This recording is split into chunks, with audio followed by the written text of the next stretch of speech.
You're best known right now for doing Star Wars and for doing DMZ or DMC. But if you were to start by just describing the work that you've done over the past few years, how would you describe it? Just over the past few years. Well, the past 15, if you want to go all the way back. It's the only reason I say that is because in these past few years, I've sort of like up until recently, I've pretty much only done original creator-owned work.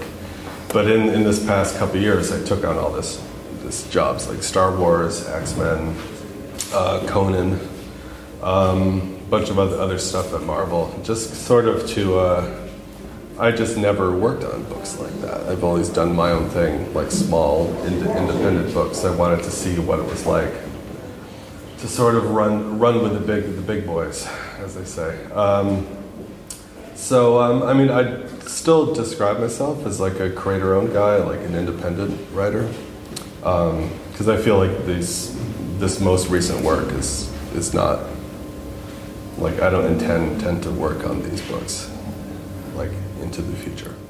Okay, so it's going to be a short, limited run on different topics? Yeah, I just wanted to try it for like a few years, you know, work on some higher profile books. It was really hard. I mean, when someone says, "Do you want to write Star Wars?" you have to say yes. You know, I didn't want to say no. So. Yeah, but you actually told me yesterday that you've said no to some fairly big projects as such. Yeah, I mean, sometimes you have to. I mean, in the case of Star Wars, like I didn't have the time, but that was such a special opportunity that I just basically like forced myself to find the time. But yeah, usually like often I have to say no to things just because of time. You know, which is the way it goes. Yeah. So how do you feel like the process is when you're doing something that is yours and your baby rather than doing a franchise? Well, it's just that, I mean, when it's one of my own books, I'm the boss ultimately. I have an editor, I have a publisher, but really at the end of the day, like, I have the final say. Like, the final decision on whatever is always mine, which is nice. It's like you're almost like you're in charge of a little business. You have all the artists and the colorists and everybody all working. When I work on X-Men or Star Wars, it becomes very clear that I'm just a small piece in the overall machine, and I never have the final decision. You know, especially when you know, something like Star Wars. There's a whole other level of editors at a Lucasfilm that get to give me notes and boss me around and tell me what to do. So that's not always great. I mean, I'm very much an employee. My name is like super tiny on the cover. You know, and it's like very clear that it's not mine. You're reminded all the time that this belongs to somebody else. It's much bigger than you, and you have to do what they want. So that's a negative. Hello, sweetie. Sorry about that. I just thought I turned it off. You're like busy over there. Yeah, sorry. It's okay. It comes with the territory. But obviously, the positive side is you get a chance to add to the Star Wars world or the X-Men world. You get to be like a part of that. So it's definitely a balance. And the reason why I say I don't think I'll do it for too much longer is because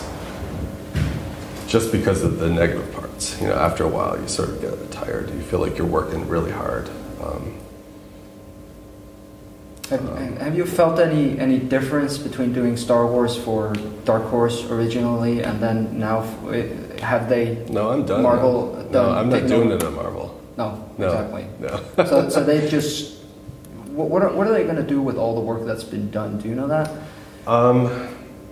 It's actually interesting. I believe, and this may not be 100% true, but I think that everything that's Dark Horse is going to go out of print at the end of this year.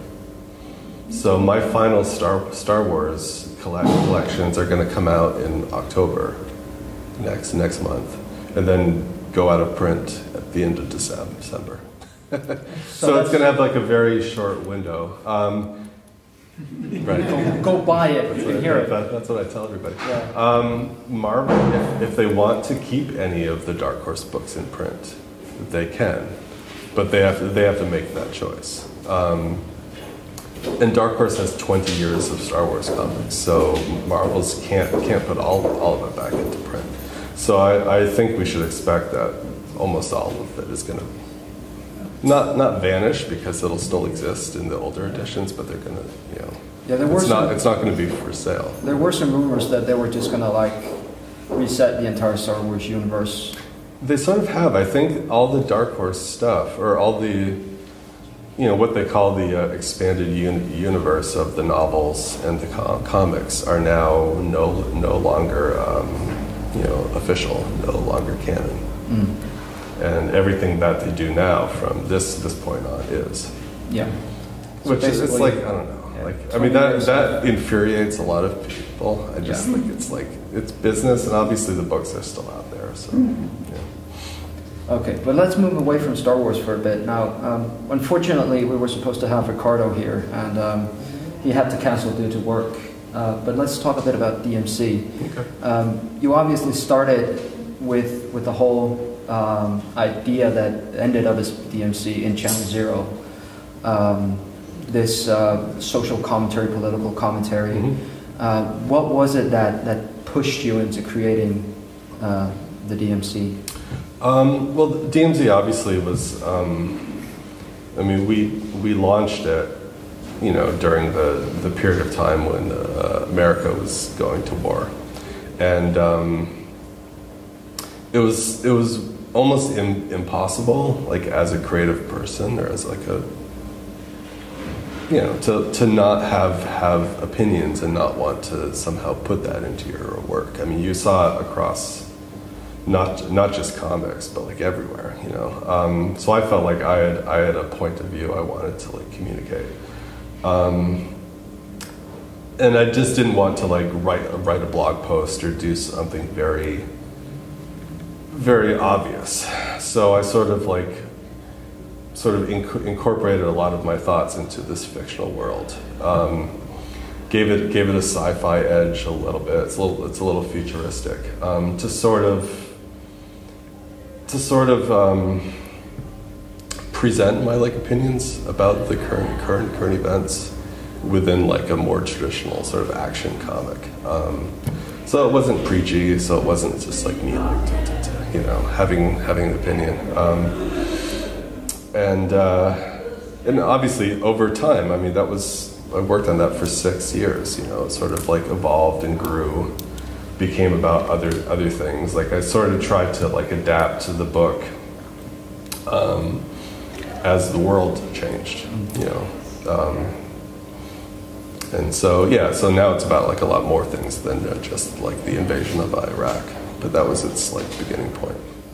Have you felt that you got more attention with DMC? Have people approached you saying like, oh, this is I can really relate to what's going on here? Yeah, for sure. That's like my most well-known book, because it was so topical, especially in this first couple years. It got a lot of press. Like in the New York Times, there's articles about it. And it ran for so many years. Like it's one of the longest running Vertigo books. I think it's in like the top 5. So yeah, it's like a notable work, and it's clear that that's the one everybody knows me for. Well, actually, I think Star Wars is what everybody knows me for. But of my own books, that's the one. But you've also done other work that's yours, such as Northlanders. And we're going to be talking a lot more about that specifically tomorrow with Henrik doing the historical comic. But what was it about that really, the Viking stories that really fascinated you? It was sort of it was almost a dare from my editor. My editor asked me to do another monthly book, because I did this at the same time I was writing DMZ. And he's like, you should pitch us another monthly book, but you can't.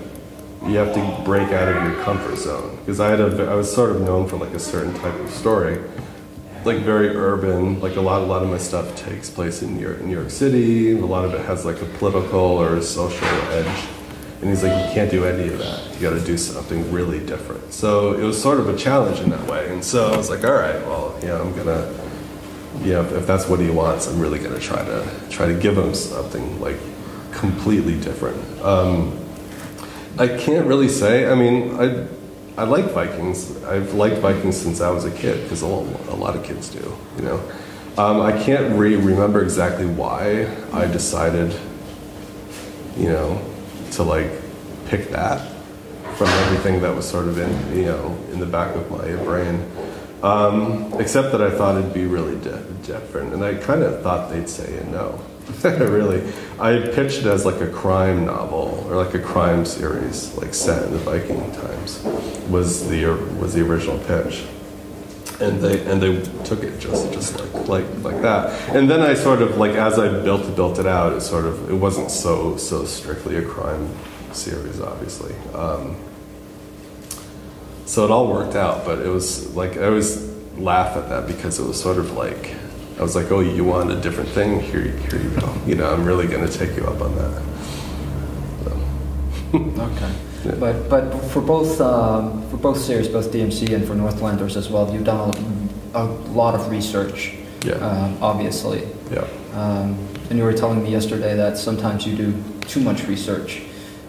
How do you feel that impacts the story? Well, it's good. I mean, obviously, yeah. I mean, it sounds funny to say I do too much research, because obviously I should do the best job I can. What I mean by that is I sort of I obsess. I spend too much money on books. All my research is only reading books. That's all I do. I obsess. I spend too much money on books, and spend too much time. So that's why I say I do too much. The benefit of it, and I found a really interesting thing that was true with both of those series, is that I would do research up to a point, and then I could stop, because I felt like I had internalized so much of it that I no longer had to do research. It was like I don't know. It's like when Keanu Reeves learns kung fu. He just knows it. Like, I just knew about Vikings enough that I could put away all the research and just write it, which is pretty cool. But it does take. I mean, and also I kind of bragged at the beginning of these books that they were going to be very well researched. So then I really had to like deliver on that. So in like other books I've done since, I've sort of like allowed myself to not be so accurate. I didn't say up front that this is going to be a very accurate book. Just to give myself a break. But I mean, it's satisfying to do the research, and to know you're doing a good job, and to get the feedback from readers and fans that are also into it. They can understand that it's well researched. A lot of these books are taught in colleges, in universities. So if I have a professor of like Scandinavian history saying I did a good job, then it's good. Proud of that. Yeah, that's cool. Yeah. Just lost my train of thought there. There's also a whole aspect of your books where lost it again. Sorry about that. Trying to turn it around here. It's been a long day. This guy's been really busy. Yeah. Keeping us all fed and watered. Somebody has to do it.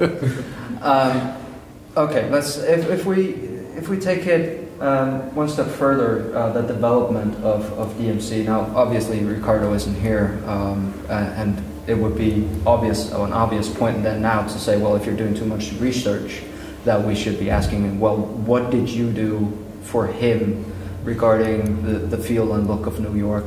And what he did as well, because I know he actually took quite drastic measures regarding that. It was really funny because he had never been to New York when he took this job, and he did a great job, but he just didn't know a lot of stuff. So some of the early art would come back, and we'd be like, you know, the Empire State Building is not there. It's in completely the wrong part of town. You know? There's just some things that he just didn't know just because he had never visited.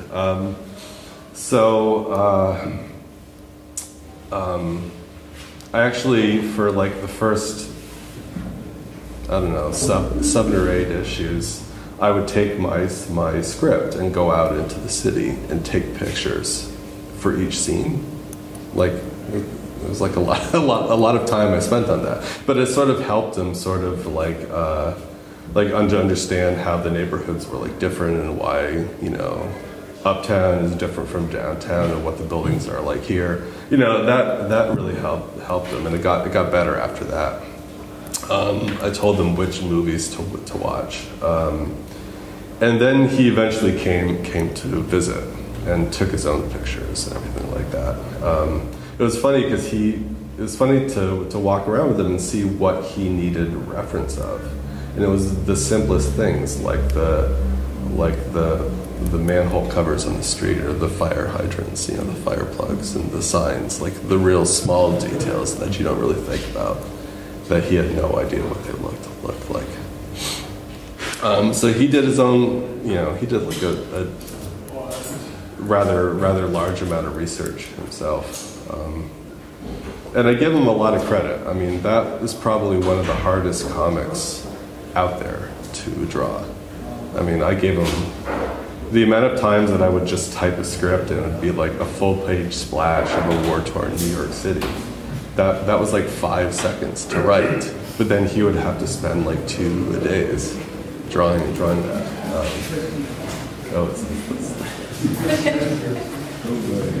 Yeah, we're just being interrupted by the Beagle Boys. Yeah. Tell me about that. Yeah, they're off to do something horrible. I think they're actually the reason one of our guests couldn't make it. I think they poisoned him. But fortunately, I'll just stay over there. But as you say, it does take a lot of time for an artist to do what it takes you 5 seconds to do. Yeah. And he has obviously worked his ass off on it because it's really, really brilliant. Yeah. But if you were to sum up New York as you know it today, do you feel that the New York of DMC is a possible future? Do you see that politically going that way? It's crazy. I mean, obviously it's an extreme example. I mean, in the time that I've lived in New York, it's just gotten safer, cleaner, better. It's gotten richer. So it's very hard for me to like imagine that exact scenario happening. But in other ways, in other parts of America, like a lot of very DMZ style stuff happens, like the Ferguson police thing, which happened recently. The images of that, like the militarized police, was like right out of that book. You know, obviously, you know, it was a much smaller scale, but it looked like it. I mean, it was like. Yeah, because it appears that the war on terror has militarized the police departments all across the country, but one of the apparent things is that they're not receiving the same training, but they get all the equipment for national security matters and well, yeah, things happen. Right, but they get an absurd level of equipment. Mm. You know, they don't get what they need. They just get a bunch of junk. Like a small town gets tanks.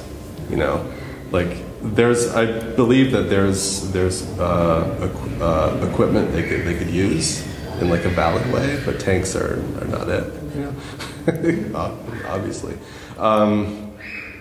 So that's a very recent thing that like I said, it's on a much smaller scale. And the other thing is there's just like this sort of,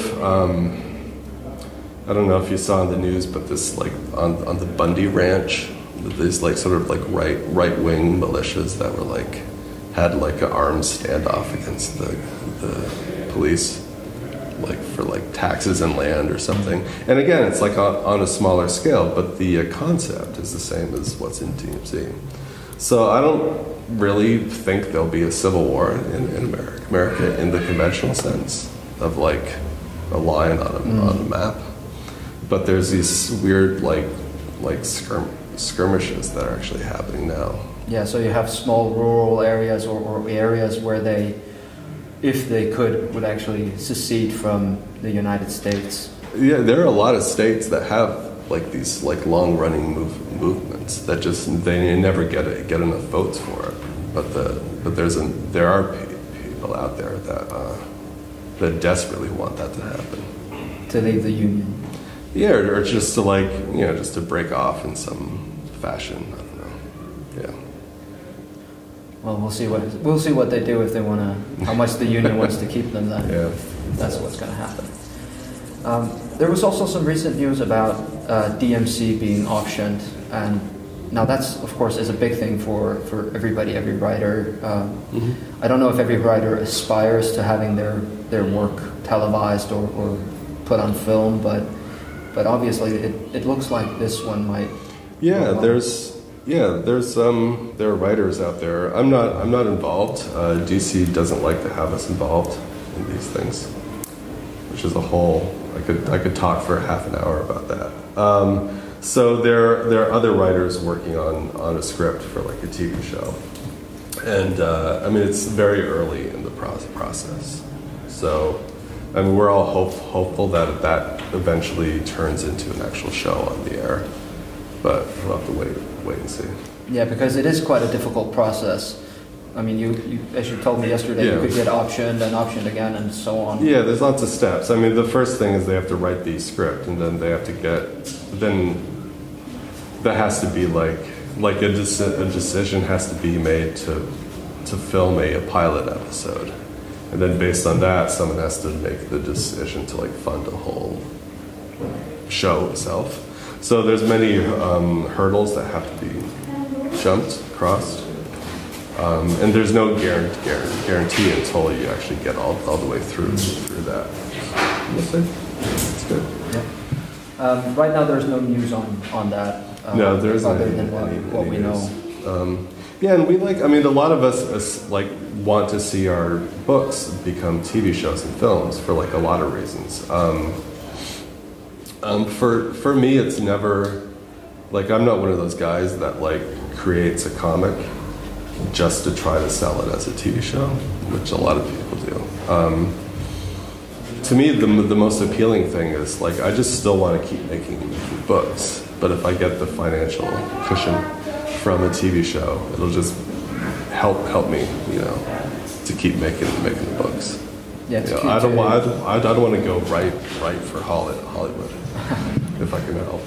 Yeah, so you want to continue doing your own thing as you've done with DMC, with Northlanders, and you've just announced a new book as well, Rebels, coming out.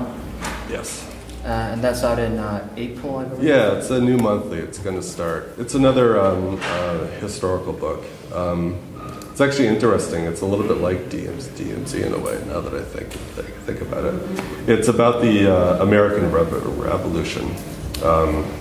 Like it's in the war for independence, but like Northlanders, it's not. It sort of looks at the time period as a whole and tells stories from the different points of view. So I mean, the goal is to sort of like tell a very well-rounded story about life at that time, both the very high-profile aspects like the war and George Washington and all the stuff that we see in movies about this, and then right down to like the small day-to-day type of things. So yeah, I just started working on that, so it's a little early still. So you're still doing research, or? Yeah, I've written a couple of scripts. So we're only I think we're working on issue 2 now. Okay. And it doesn't launch until April, so we have time. So it's a good idea to be well ahead as well for Andre Muti. Yeah, well, he's fast. He's almost as fast drawing as I am writing the scripts. Really? Which is crazy. It's not good. It's not good for me because I finish it, and then the next thing I know, he's like ready for like the next one. He's very, very fast.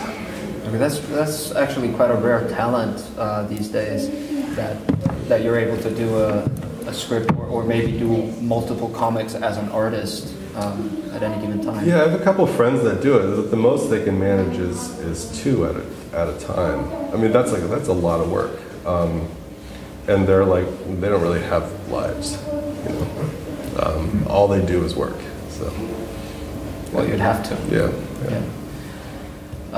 But let's talk a bit further about the idea that you've had Ricardo Bocelli on this on DMC. You've got Andrea Muti on Rebels. You've had David. I'm going to try to pronounce his name correctly. Gianfelice. John Felice. See, I can do it. It took me a while to get that down. So you've worked with a lot of primarily Italian artists on a lot of your stuff. Yeah. What do you, is there something about the European sensibility of things that appeals to you, or? Yeah, for sure. I mean, a lot of these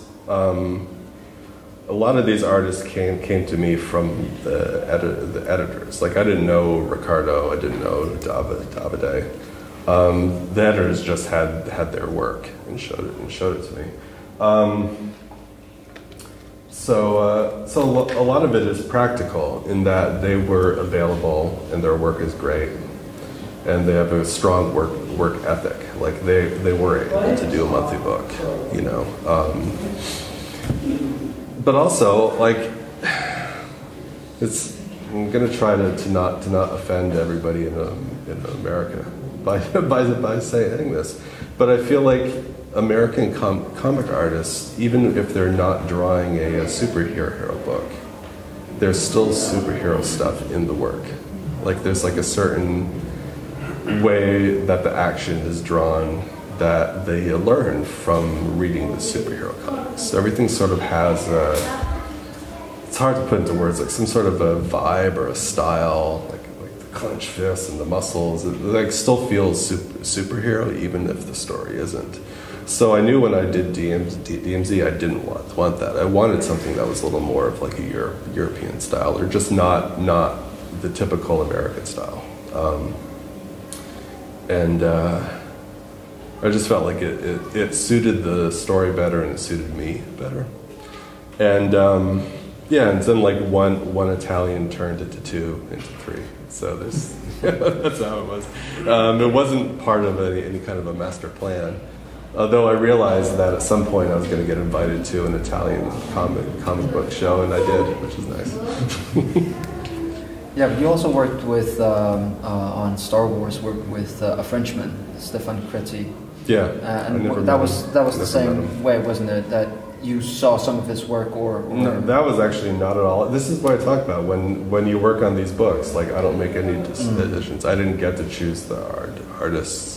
I didn't even know who the artists were until just the last moment. Yeah, the very last moment. That was all an editorial thing. Okay. So, I mean, his work is great, but I don't know him. I've never met him.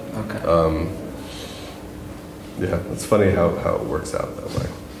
There have been times that I don't know who's drawing the book until it's printed. Oh, really? Yeah.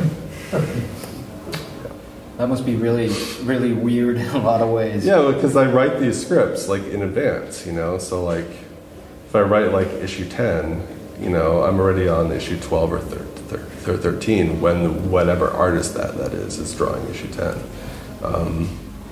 And so I'm like I'm busy on another thing. Yeah, so you wouldn't even have time to adapt to how the artwork is looking to follow his strengths or weaknesses and whatever. Yeah. No, that's a definite negative. I feel like it's always good when you know, obviously when you know who the artist is, you can look at their work and they're like, oh, this artist is really good at drawing this type of thing, and not so good at drawing this, or their action is amazing, or their quiet moments are amazing. So you can, I mean, you're supposed to write a script to their strengths, But so often, like schedule doesn't allow it, or it's just not the style of the company to like put the artist and the writer into contact.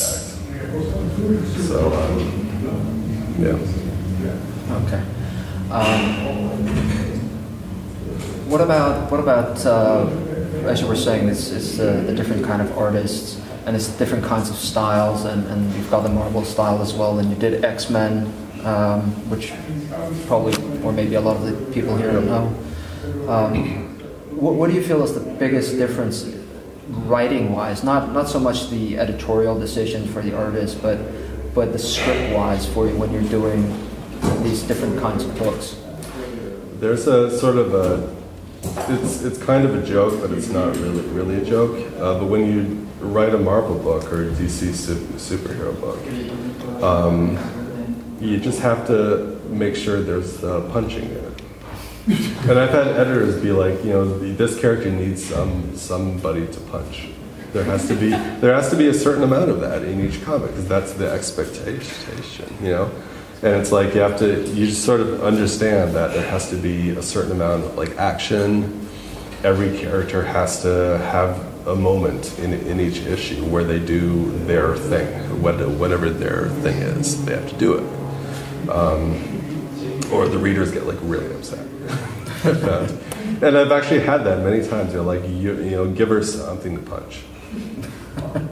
And it's like, it's what it is. I mean, I don't love it, so that's why this isn't like the main focus of my career. But yeah, you got to put in the punching.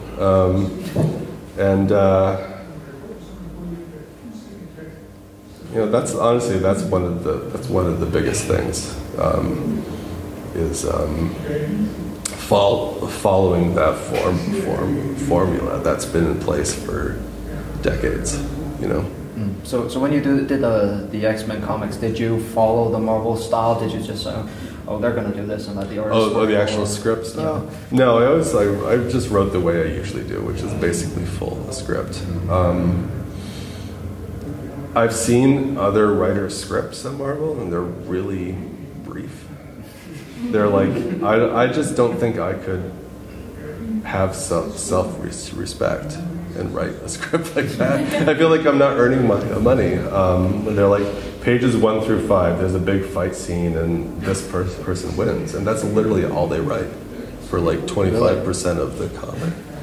And I'm just like, I can't do it. Like, I just couldn't, I'd be embarrassed to turn that in. Even if other writers do it. Yeah, because that has to be hard on the artist as well. So what you're saying, the first 5 pages is just you knock yourself out. Yeah. Yeah.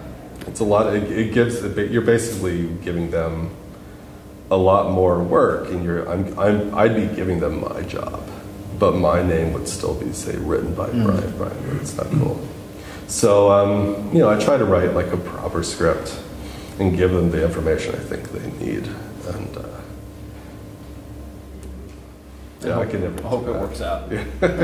It does work out. Yeah, there's just like, I don't know. I feel like that Marvel style of writing is basically gone. I feel like it's only a certain era of a writer that still writes that way. And then there are these younger guys that write that way because they're writing like 7 Marvel books a month, and they have to. But I'm not one of them. Okay. I had the pleasure of talking to another writer, or overhearing another writer having a discussion where he said, "I never read comic books," and obviously you spend a lot of your time doing research, reading proper books, if you want to call it that. But is there anything that you're reading right now? I'm also one of those people that doesn't read a lot of comic books. It's embarrassing to say, and it's been gradual. I mean, I read my friends' books. Like, I have friends that are artists and writers, so I'll read them. But I don't go to the comic shop. I don't pick out books every week. For me personally,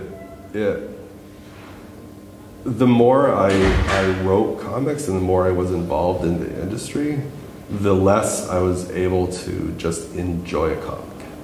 Like, instead I would get the comic and open it up, and I was too aware of the process.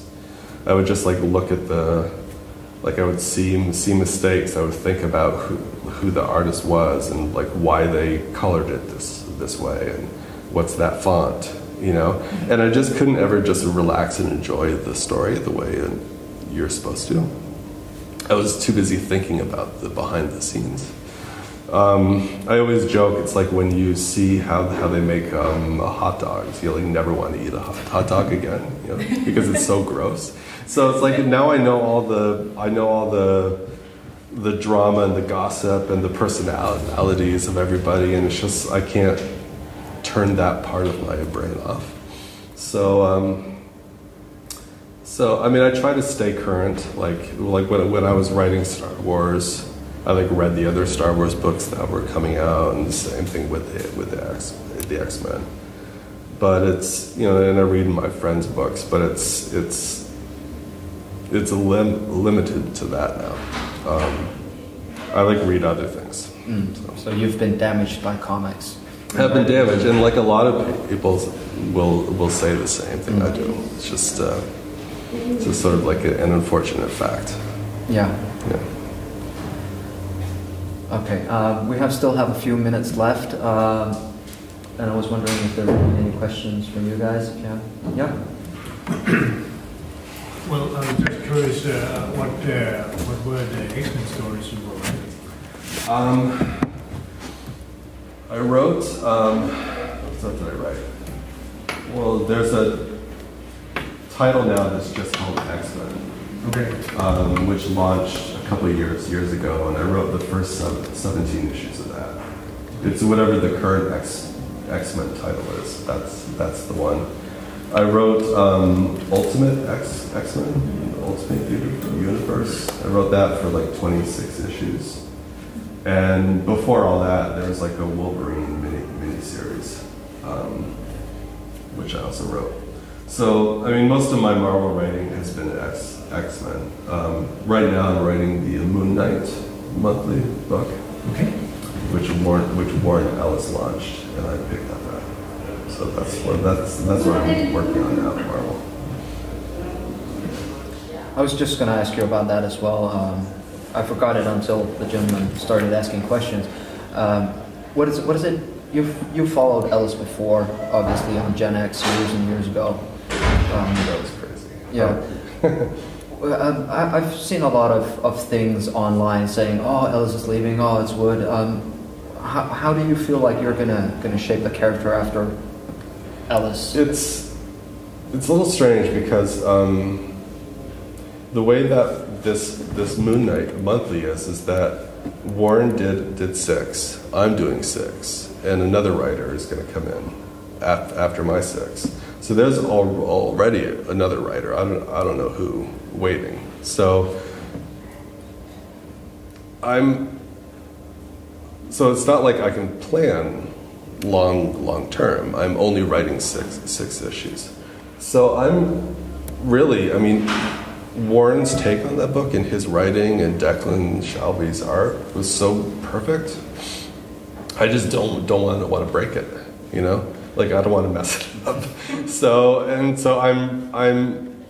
not writing like Warren, but I'm not trying to like change the premise of the book, you know? I'm just trying to keep the same spirit and the same general style. I've been friends with Warren. He was my first friend in the comics, my first like professional friend in comics. So like I know him pretty well. Obviously, I respect him and his work. So I'm just trying to like keep his vision alive, basically. Okay, so it was always the plan for Moon Knight to be just 6 and 6 and. Yeah. I don't think they want that to be obvious, Marvel. Like no one, you're the only ones that I've said that I'm only writing six issues. So you can go put it on the Twitter now if you want to. Whatever, it's fine. So yeah, so I don't know if the next writer is going to make a radical change or any kind of a change at all, but I'm not really. There was a lady at the back earlier. Hi, thanks for being here. I have a lot of questions about your choice of artist, which you've already spoken about, but I'd like to ask you a question about DMZ. Yep. When I have an age where I remember the war in former Yugoslavia, and I have friends who went there as troopers, etc. And I always get that feeling that I write and read DMZ that there's some kind of a siege of Sarajevo over it. Is that been inspiration? I read a lot of books about that. What I really researched the most is I read books that were written by journalists that were in various conflicts and wars, and they're just really good books written about that one. So I just read a lot of it. So I didn't like intentionally try to take from that into my book, but I'm sure it was like subconscious, you know, because I did read a lot about that. It's kind of interesting what I found the most material or the most inspiration from. And the other thing was the Soviet war in Afghanistan has like really excellent like first-hand accounts. Oddly, I found that to be really helpful. The gentleman here was first. Funny thing when you mentioned you only write 6 issues for like say Moon Knight or X-Men, I can't help but think that this is about like Marvel's trade paperback strategy, because 6 issues feeds into a trade paperback into a hardcover, etc. Yeah. So it seems like it's like a standard business model. It is. I think it's.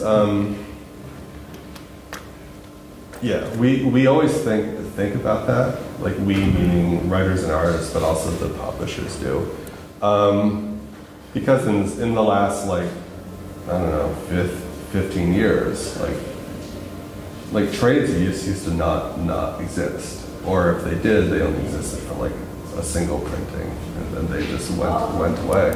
But now, because they're always around, and so many people read them in trade format, that it really is the permanent format for a book. Like I did DMZ monthly, but all those are like vanished now. You have to really look for them. But the trades are what everybody can find now.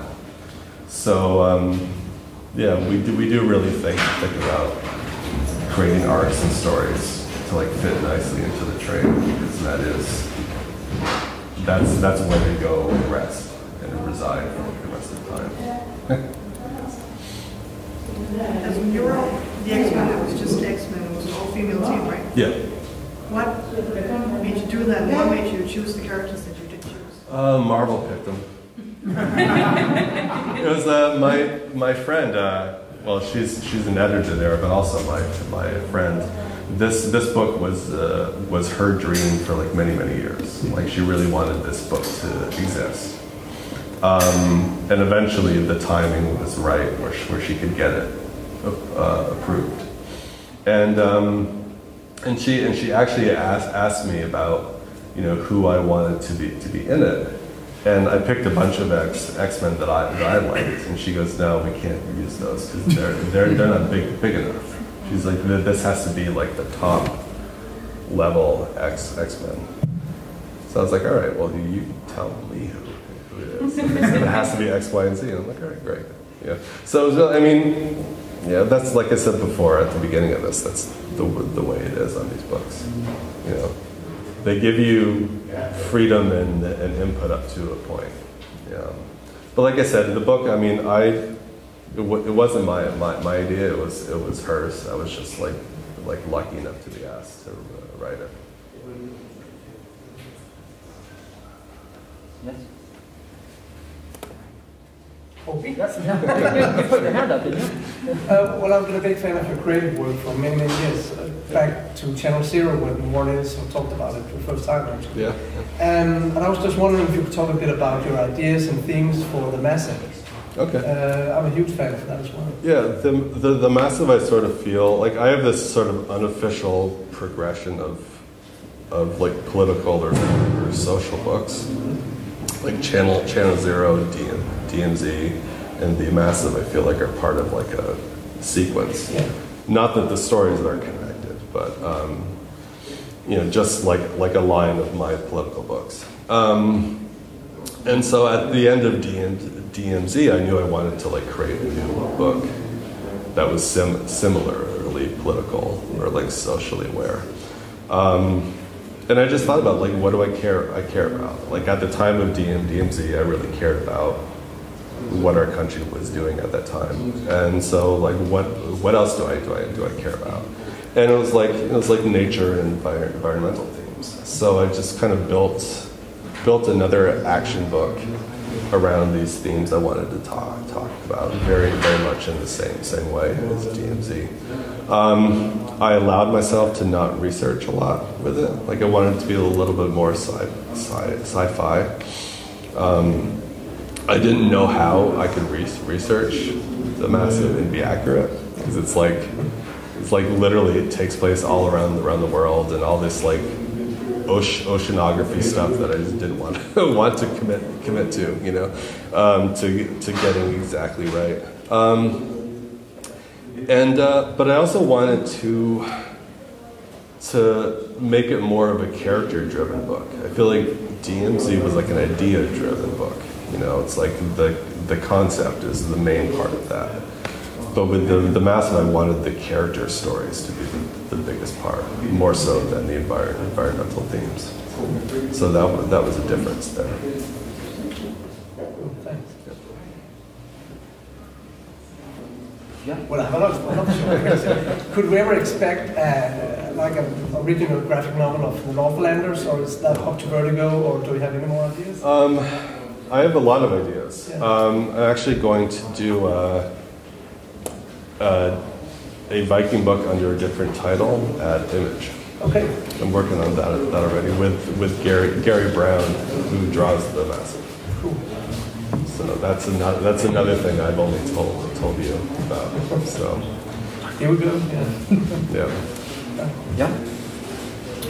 Well, I was kind of curious because, well, you said you worked for Marvel and also DC, and now you're going to do some work for Image. Yep. What is the difference between those companies? Because I tend to hear that some companies are more strict in what they allow you to do, and others perhaps give you more freedom. Yeah, I mean, they're all different. I mean, I've worked for almost every big publisher. The contracts are all different. The money is all different. The rights are all different. So it's really, you know, obviously, if I'm doing an original book, I can't do it at Marvel because they don't really do that. And even Vertigo now is much smaller. You know, they've published far fewer titles than they used to. So, and a place like Dark Horse or Image is just a better deal, financially, creatively, media, but like, you know, like the fact that I'm blocked from being involved in a DMZ TV show. Obviously, that's like a bad media deal. You know, if I can go to Dark Horse and I'm fully in charge of a potential TV show of the Massive, you know, I'd have all the control I wanted there.